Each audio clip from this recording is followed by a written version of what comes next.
Hey everybody, welcome back. It's Super Autopets, hopefully this time with no technical difficulties. I'm not uploading anything, but this is going to be hot on the press. I'm recording this basically just before I'm going to upload it. Because man, I have to vent. Normally my venting is saved for Isaac, but this would have taken too long to come out in Isaac. I have to talk about the Grand Prix, the Formula 1 Grand Prix, and I'm not a huge, Formula 1 fan, so I'm just going to say, if you have no interest in hearing about Formula 1, this might not be the episode for you. But if you're interested in sport and you don't watch Formula 1, I'd recommend you still listen to this. Because I think this is the biggest sporting controversy there's ever been.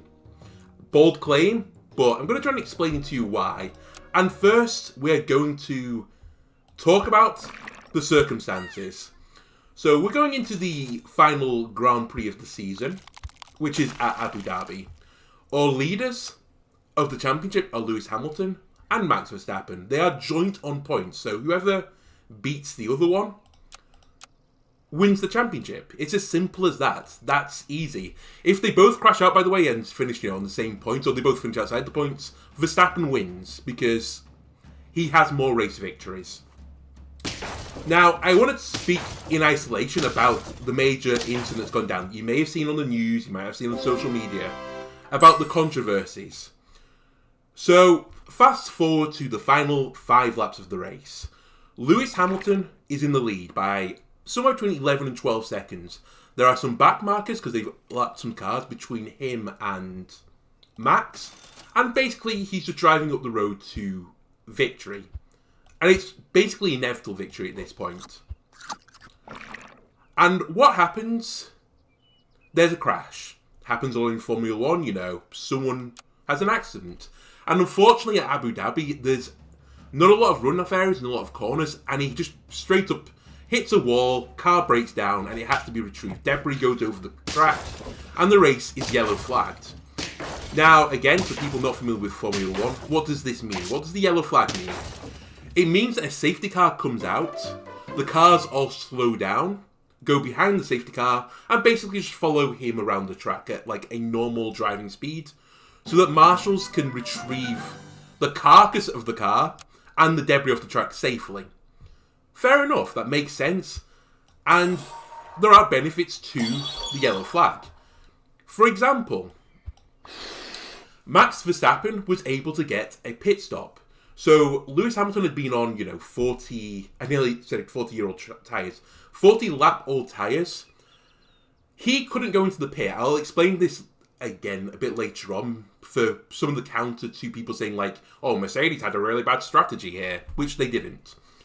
So Hamilton just keeps driving. Verstappen, he's far enough ahead of third place that he can go into the pits, put on a fresh set of tyres, and he'll come back out still in second place. So there was no downside for them taking the pit stop. So Red Bull pits Verstappen.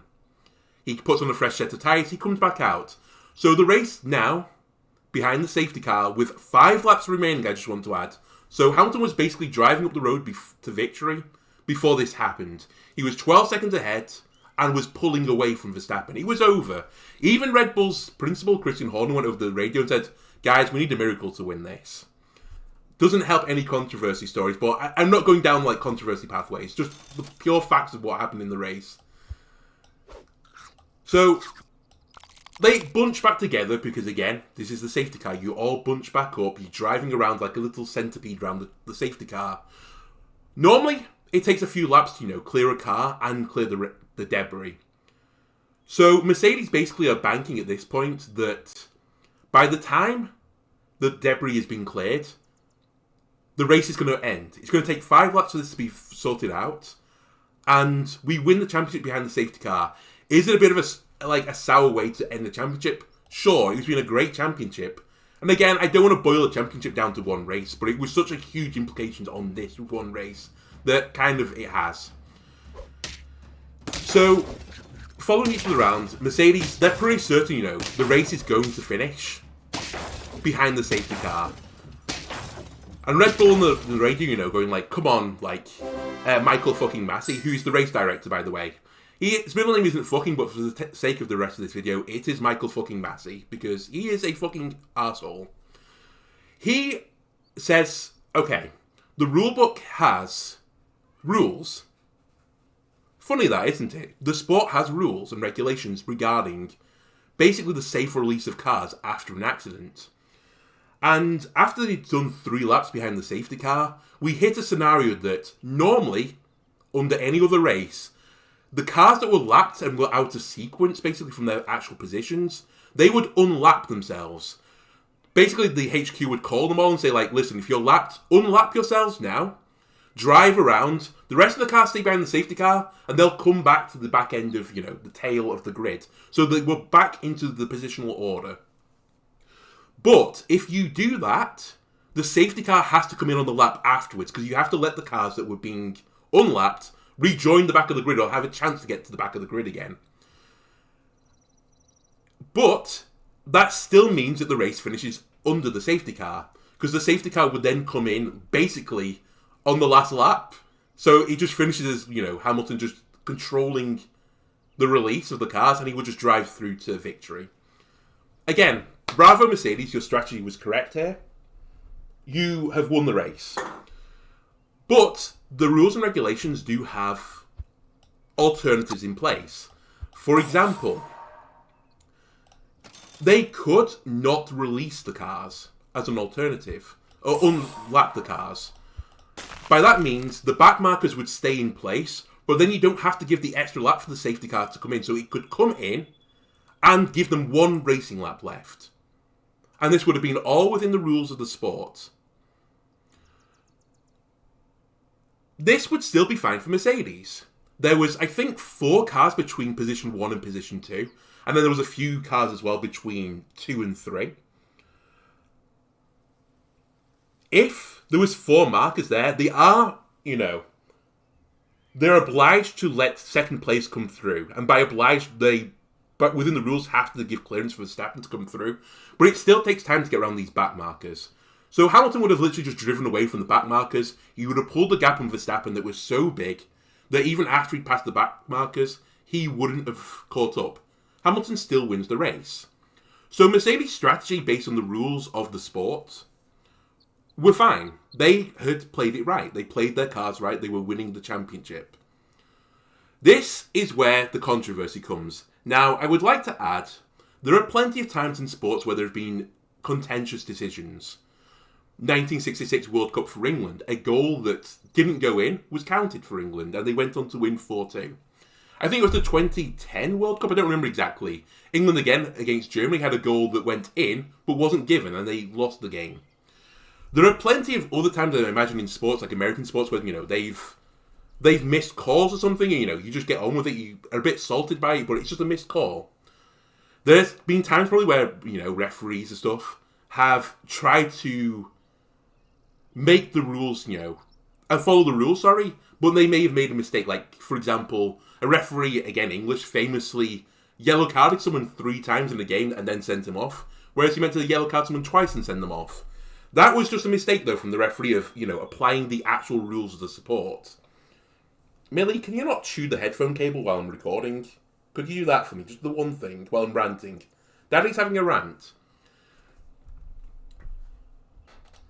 So, again, there's plenty of times where referees have blown calls, they've made mistakes, and people get over it. They might be salty at the time, but you get over it. And I think people, would have been fine with that. What went on in the Grand Prix wasn't that. It was literally the race director, Michael fucking Massey, who effectively is the honcho of the race, like the super referee, decided to bend the rules of the sport. And by bend, I mean break the rules of the sport. I can't think of any other situation where, someone has changed the rules of sport. So what does he do? Rather than, releasing the cars and it finishing under the safety car, that's not entertainment. Or in his words, this is motor racing. The fucking little smug prick said this is motor racing to the Mercedes director after what he pulls. Instead of letting the unlapped cars, the lapped cars unlap themselves, or leaving the markers in place, he calls the teams and unlaps only the cars between position 1 and position 2. Now, again, there is no regulation in this to say that these cars, the race director can only say certain cars can unlap themselves. It's basically said in the regulations that, I think it's worded as like any car that it is lapped must unlap or like can be unlapped. And that the safety car comes in the lap afterwards. Again, there's more, fruity language associated with it. But the race director legitimately just decides, entertainment babies. And he makes the call that he will only let unlapping occur between 1 and 2. Now, what this does, and I said before, behind the safety car, the cars are concertinaed.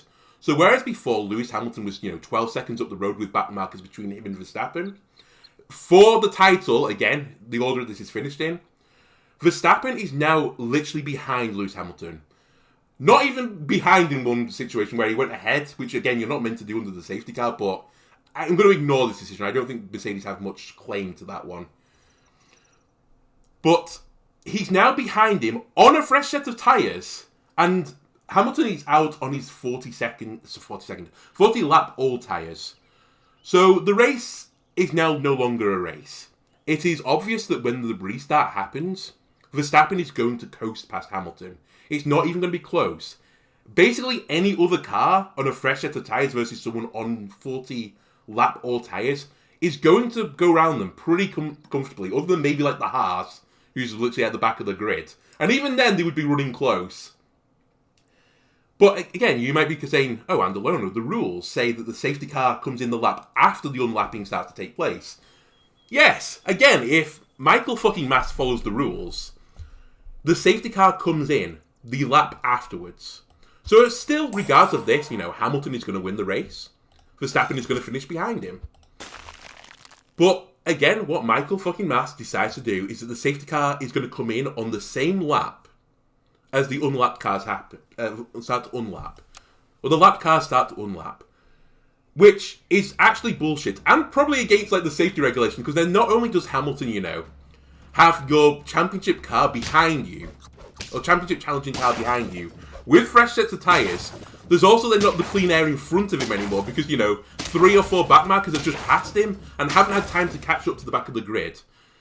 And this has all kinds of connotations, sporting-wise, to how this is unfair. For example, Verstappen on his attack against Hamilton no longer has to worry about position 3, because he should have been literally behind him in this situation as well if you let the cars unlap. But there are back markers between position 2 and position 3, so he literally has all vision on attack. He has to no worry about his defence. He just pushes, W. He just goes forwards without a care in the world. Which, again, is crazy. It's crazy how they thought this would be fair. I.e., it wasn't fair. And, again, just to, cut the story a little bit short of how it happens, as you'd expect, Verstappen on, fresh tyres, coasts behind Mercedes Hamilton. And by the way, again, if you're not familiar with Formula 1, if you're within 1 second of a car in a certain zone called the DRS zone, it basically gives you a speed boost. So not only did he have fresh tyres, he also had this speed boost and just coasted around Lewis on that lap, the one last lap, and he just takes it through to victory. Again, I'm not going to begrudge Verstappen of this. Red Bull didn't make the decision. This was the FIA, the lead organisation of the sport, who broke their own rules to make sure that they had an entertaining lap where this is motor racing. Michael fucking Massey, you are a cunt. You probably might, I say probably might. I honestly can't think of another circumstance where a referee has changed a rule of the sport to benefit a team. Again, sporting analogies in soccer, it's a bit like a team being 3-0 up. And, they bring on some defenders to play it out. Remove attack, put on some defense. And we'll play this out. The other team gets the penalty in, the 89th minute. And you're like, it's okay, we can still defend the 3-goal lead. And then the referee goes, you know what, lads? Just to make it a bit sporting, a bit spicy, a bit entertaining, this penalty's going to be worth 4 goals. And then the other team having basically no way to counteract that. And, who do you complain to? Because the referees have made the decision on this. Again, I don't begrudge the Red Bull team of, taking the victory. It was there for them to take in the end. The circumstances that led to it, though, were actual bullshit of the highest, variety. So, Verstappen has won the championship, and we're now waiting on a Mercedes appeal. Let me know in the comments, by the way, if you can think of a scenario again where a sport has literally bent its own rules to make it, I guess, more entertaining. Because I can't think of an example. Now, I want to come back and answer some other, comments that other people have made regarding, like, Mercedes' strategy, for example. So people are asking, the safety car comes out, why doesn't Mercedes pit? And Red Bull have won this because they were smart. They pitted under the safety car to get a free pit stop. Mercedes didn't do that. Now, this is where I want to call, people out, because this is stupid. This is actually stupid. You're a moron if you had this opinion. If someone has this opinion and tells it to you, you're legally obliged to go up and flick the tip of their nose with your finger and bonk them. If Mercedes had pitted, they would have ceded position to the Red Bull of Verstappen. Therefore, when the safety car went round, it would have been Verstappen in position 1 and Hamilton in position 2. If the race rules had followed as they were meant to, that means Verstappen would have won the race. Verstappen would not have pitted. Red Bull literally pitted because the Mercedes weren't. That's not genius strategy. That's just doing the opposite of what the other person's going to do. Because otherwise, you're definitely going to lose. So, the Mercedes were literally stuck. They couldn't pit because they would have lost the race. Again, if Michael fucking Massey had made the same decision, and we don't know if he would have done, I'm going to say again, because I don't like conspiracy theories, that he would have done. Hamilton wins the championship then, because he breaks the rules. And not him, I mean, the FIA breaks its own rules. And the Red Bull team would have been apoplectically cross. They would have been so angry with the decision that, again, it would have been all over the news. Before, again, you, accuse me of, being, a huge fan of Lewis Hamilton. I mean, being British, I guess I am more of a fan of Hamilton than Verstappen. But I don't have a particular allegiance to either of them. But yeah, it was crazy. He literally couldn't have won this race. Or, he should have won the race if, the rules had been followed through. And then, this fucking smugness of Christian Horner, the Red Bull chief at the end, who knows, it's not a miracle decision, because, a miracle is probably going to have, some sort of tangible explanation to this. This literally broke outside of the rules to give them an out to win.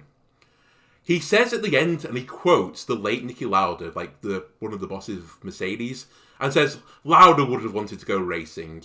It's yeah, the racing happened the 50 previous fucking laps, you little chimpanzee. It's I hope you choke on a fucking ginger spice pubic hair tonight. You little prick. I was so angry when I heard this. At least, accept you had, a absurd decision go in your favour.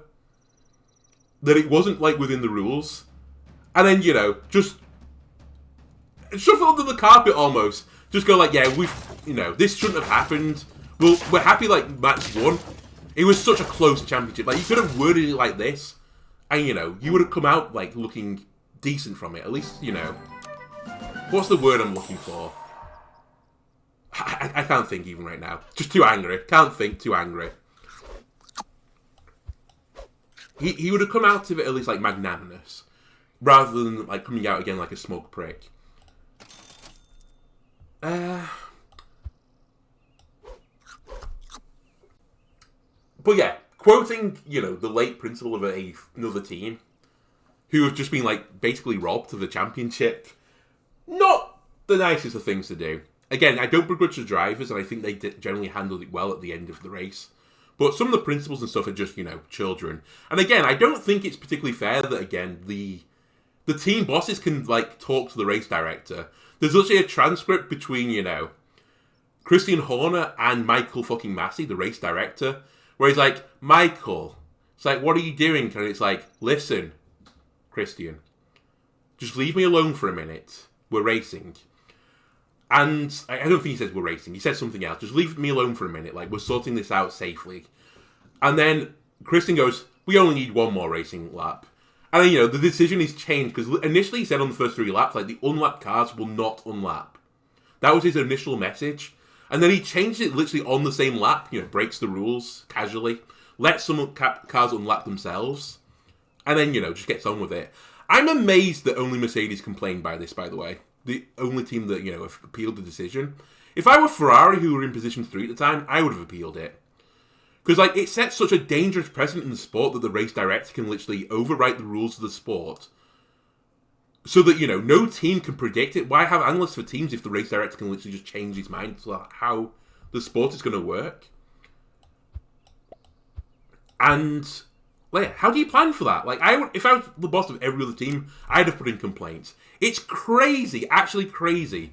But basically Mercedes appealed, and the stewards went like, no, we're not going to listen to your appeal right now. Which, you know, isn't unsurprising since the stewards effectively made the decision to begin with. Who would have thought that the stewards found themselves not guilty? Are we still in this, by the way? I'm not really paying attention. Okay, we're still in this. And this is going to inevitably lead, you know, to the case going to, like, CAS or something like that, the Court of Arbitration of Sport. Because there's no way this... Well, I say no way this result can stand. There is a way this result's going to stand. Because, like, they've created such a mess. Like, I don't think people understand how much of a mess it is. I mean, I guess they do. How can they now say, you know, the race result is a nonsense, like, the guy broke the rules? What are they going to do? If they annul the race, Max still wins. And I think this is literally the only out. I think this is the fairest out. You annul the race, have, like, the payout for the positions and stuff, but the points don't count. Max still wins the championship, but it's on a joint point decision. And then Michael fucking Massey is sacked immediately in the morning and investigated by CAS because there's probably some wrongdoing going on behind the corner. Again, there's a lot of sports, you know, with betting irregularities where the players have cheated, you know, to make spot bets. For example, in cricket, balls throwing no balls. And, like, someone putting a bet on, like, 3 no balls is over and cashing out on it. Again, that is just the player breaking the rules, not the head honcho breaking the rules. I don't know. My mind just boggles. And it took away from such a fantastic display. Like, imagine you're watching Formula 1 for the first time, and that's the race you see. You watch a race that makes no sense. The leader was literally, you know, 12 seconds ahead, and the leader's just taken away from him through no fault of his own, through another car crashing, and then basically gifted to his opponent. It's nonsense. And again, to all the people that are saying, well, he had to win it on the last lap, you know, he had to drive around for a lap and not crash into him. It's like, congratulations, well done, Max. The other 19 drivers on the grid probably would have done the same thing in your spot, because you're literally probably 3 or 4 seconds a lap faster than the car now, because you've got the fresh new set of rubber on. That wasn't like great racing. That was a joke. It's as simple as that. And I don't know, this must have turned off like hundreds of thousands of viewers, but maybe not. Honestly, maybe people like the manufactured victories. Maybe that's their jam. And they were really happy with the, you know, the outcome. Who knows? But I just think it was a nonsense. Again, other thing that people have been saying, the first lap, Verstappen, you know, shot his car up the corner because Max had actually qualified on pole position. Unfortunately, had a terrible start for him, and he ended up behind Lewis, who was in position 2 on the grid. But in theory, he was on the faster set of tyres in the faster car. He lunged up Hamilton on one of the corners, and Hamilton drove off the track, drove back onto it, and kept position 1. And people wanted consistency. They were like, you know, if we're being consistent, he has to give back the position, right? Wrong. You want to know why it was wrong? Because what do you want Hamilton to do? And again, this comes back to the moniker of Max being a hard driver, I think they've been calling it. And he's not going to change his racing style. Watch the still of that overtake. Where was Hamilton supposed to go? Verstappen runs his car up the left corner. He doesn't turn into the corner when he's on the inside. He keeps his car going straight across. Literally the only place Hamilton can do, in fact the only place Hamilton can go, is either into the side of Verstappen or off the track. I guess he could have just slammed the brakes on, but again, that would have cost him literally like 20 positions. That's not fair and, you know, hard racing. Hard racing is fine. If you're going for, like, plenty of overtakes, that's fine. That's entertainment. This is just, you know, I'm either going to make you crash into me, or you have to give me the position. That's not fair. That's stupid. So this is why he didn't cede the place back to him. Because, again, Hamilton was in the lead to begin with anyway. He didn't get a 5-second penalty because, you know, what do you want him to do? Do you want him to crash? And I think if Hamilton had got a 5-second penalty, Verstappen probably would have got a 5-second penalty too, which would have, you know, done neither of them any good. Well, I don't know. Let's end the rant here.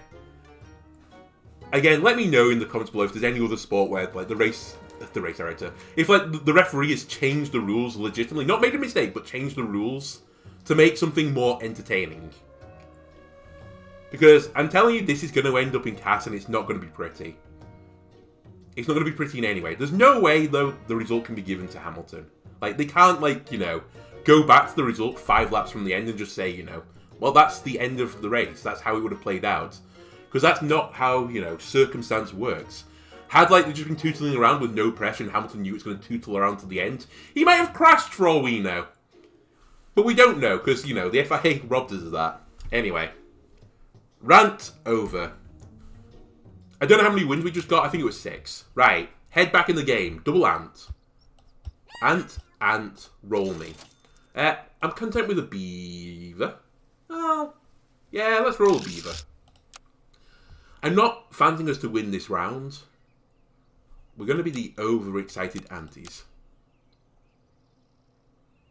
Probably a category in Pornhub.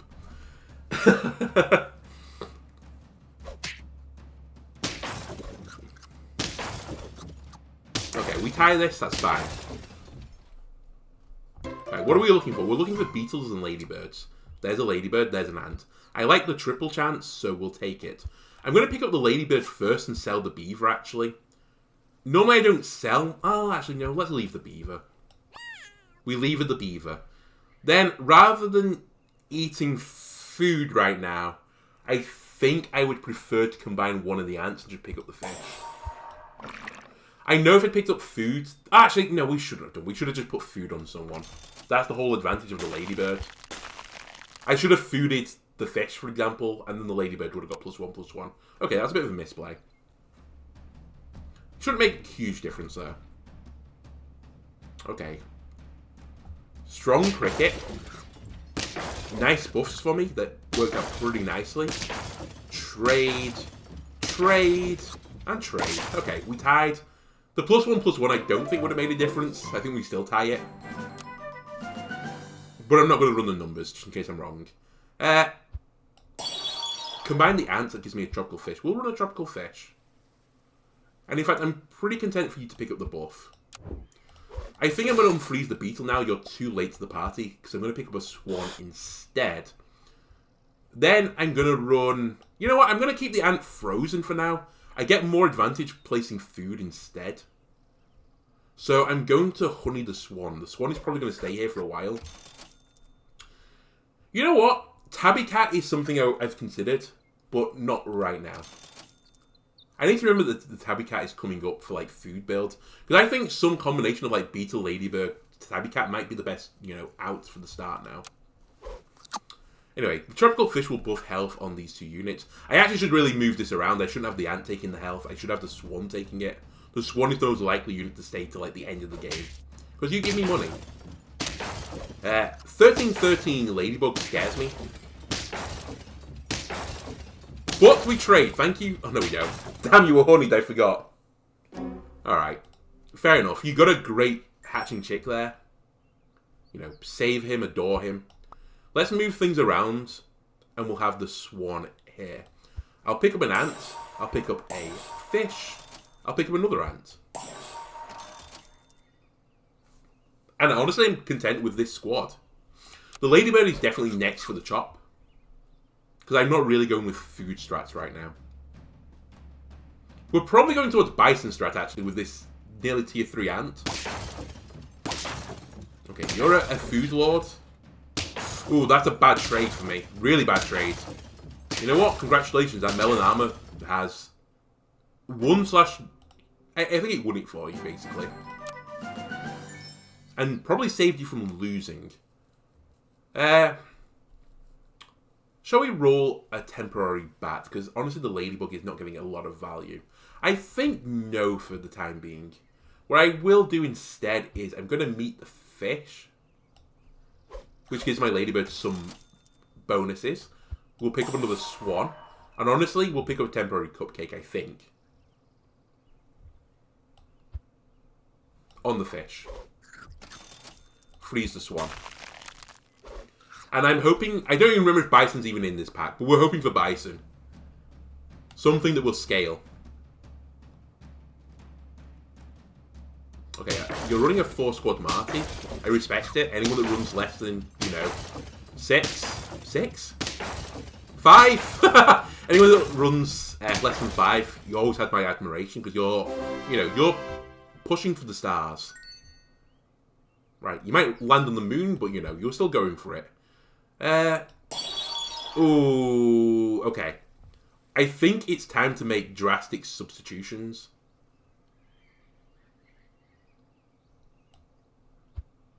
I know the ladybird gets an advantage off food, but I don't think the ladybird is what I'm going to have in the final squad. I think I just start chunking food onto the worm. Tropical fish probably goes next, and we'll pick up a rabbit or something similar. In which case, I should have you like this, because the worm now is in my future. The fish probably will go. I'd like to get the stat bonus up on the fish, though, first, if I can. I'm sort of shooting towards 2 strategies. If the bison comes up, we'll go with bison. If it doesn't, then, so be it. We'll go with worm. Right, a big cat is coming. We get through it, we get through it. We don't get through it. Man. Some real plays out here again today. The ladybird is wrong. The rabbit isn't. I think the bison dream is over now. I'm going to make some bold plays. I'm going to sell the tropical fish. I'm going to sell the fish. I'm going to pill the ant. I'm going to then pick up a rabbit. I'm going to pick up a hatching chick. I'm going to pick up a rooster. And then I'm going to feed the fuck out of you guys. I honestly should have done this in a different order. I shouldn't have let the hatching chick get the buff there. That's on my bad. We'll put hatching chick behind rooster because you have a benefit. It's kind of risky because we're going to die. But I think we have to make some sort of play here. I was dying anyway slowly. I'm just not scaling fast enough. This is scary. The weakness doesn't bother me. That's a good trade for us. This is where we hit a little bit of a hurdle. We lose. Wow. I was playing better when I just ranted about Formula 1. 1 win. And 2 cats that are fighting. Can you 2 stop it? I know I just rushed home and literally started, boosting up Super Autopets and having a rant. Doesn't give you permission to fight. I still think ant is the correct play. I'm going to shoot for something a bit more than the fish, which is kind of a rare thing for me to say. We'll run a mozzie instead. We'll have beetle, ant, mozzie. We're going... after the last round, we have to be underwhelming. With the underwhelming seeds... you think it's something like a pumpkin seed or a sunflower seed. It's a sesame seed. Actually, I want to take that analogy back. I think the sesame seed is better than the pumpkin seed. I think it definitely is. It has more uses than either. Like, crushing it down into oil. And making sesame oil delicious. Okay. Buff me. Buy me. Freeze me. Honestly, I might freeze the ladybug too. I think Beta Ladybird is just so strong early on. Okay, you're running pig, double fish, double ant. Is this like early 2021 meta? It's like the game's evolved since then. You have to be running beetles. If you're not running insects, catchy thing afterwards. I don't know what you're doing if you're not running it. You're not winning is, I guess, what we're going to say. Sell. Buy. Pill me.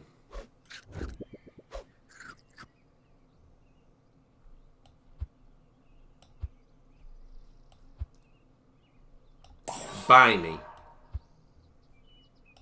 We're going to run a weird squad. Combine me. Pill me. Buy me. I know we don't get the buff. We're going to run with a 3-man squad of Beetle, Puppy, and Ladybug.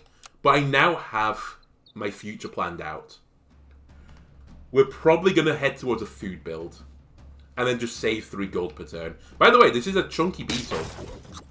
Unfortunately, we're running into Pig. It's like the one good use of the Pig. Okay, honestly, that defeat is fine. We accept it. It was the cost of doing business. Friends sold get stuff. Honestly, I don't want to. What I think I'm going to do... Ooh. Actually, I'm not going to do that just yet. I think temporarily, a Bluebird is fine. I should have feasted on you. Okay. We missed out on stats on the Bluebird. He wasn't living long anyway, so don't worry about it. We missed out on 2 defense. Nor are these 2. They're not living for the future. I spent all my money. Right, we're going to get it next turn. This is actually a huge throw. Oh my god, you've got an early Caterpillar. Right, how are you going to get through this Beetle? Actually, how am I going to get through your Beetle? Wow, it would be nice if I had those extra, +2/+2s there. I need a warning system to say, like, are you sure you want to do this? Like, you need 3 gold to, do what you're planning on doing. You moron. I'll pick up a bat. But only temporarily. The owl is okay. It's some sort of scaling. I think I roll it like this and I leave it. The owl I'm considering, but I think no. I think I want a rabbit. And then we just want to feed you guys. Or a llama, honestly. If you give me a llama, I'll run a 4 squad and just see what happens. I gave the buff to the bat! I'm such a moron. Okay, my head's not in the game today. We win this, but we don't deserve it.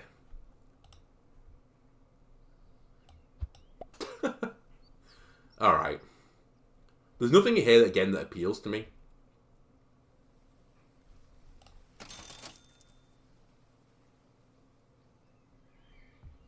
We're going to be thankful for garlic on the puppy in the future. And honestly, just to make the money work, I'm going to do this. And I'm going to freeze the snail, because I think we could lose the next game.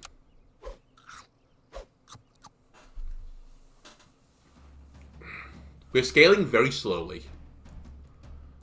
You two are scaling very slowly. What a great weakness, by the way. We hit the best target. It might mean we tie now instead of lose. No, it means we win. We would have tied otherwise. Very good. In fact, we might have lost that in other circumstances. Unfortunately, I gain no benefit from you now. Hang on a minute. I can only spend 7 gold this turn.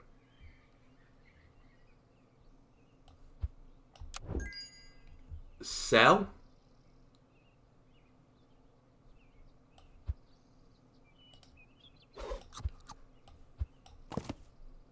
Roll me. The hatching chick is pretty nice. Freeze this. Where are the rabbits? Give me a rabbit, please. I can now run this like this instead. The dairy is just a nice solid tier 4 unit. I'll get some good advantage out of it. More so than, the scaling I was gaining off the whatchamacallit. Okay, we get a trade there. We win this. Nice. It's better than just the +1, +0. Right. Puppy me. Did that in the wrong order, but it didn't matter. Still going to buff you. I'm never going to get the bison to pop, so we ignore it. And I don't think there's anything else here that I want. I'm just trying to live right now. I'm sort of in a living pattern until I get some sort of food synergy. You have a 17, sorry, dog. Or pupper.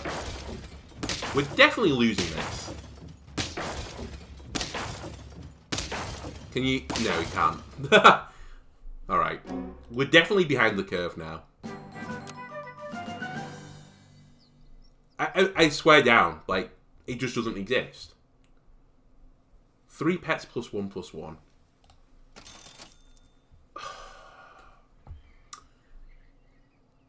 It's so late. I think the bat is not worth it now because I'm not actually buffing you up. I'll pick up the cow. Feed the beetle. Feed the beetle. Sell the cow. Freeze you. I need to buy you anyway. It doesn't matter.